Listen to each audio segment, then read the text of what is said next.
Hello mga antwi, ang istorya na manun. Kabado 20 ang mga girls dahil nandito kami sa Animal Bite Clinic.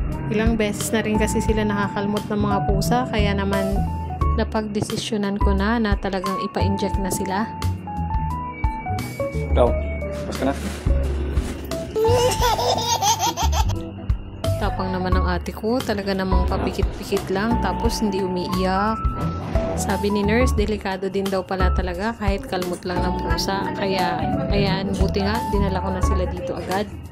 Sakto din naman kasi wala silang pasok na dalawa.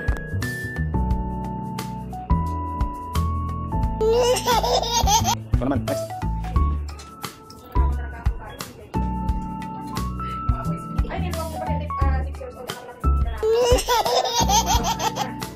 Kinikwento ni nurse na meron nga daw siyang mga naging patient na boys na nagwawala-wala daw, naninipa pa daw. Tapos pag hindi daw mahawakan, hindi daw talaga sila may injectionan.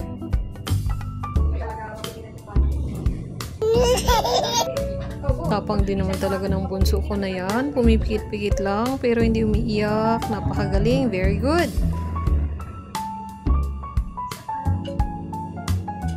Very good sila, hindi sila umiyak, pero yung nanay naiiyak na kasi bayaran na.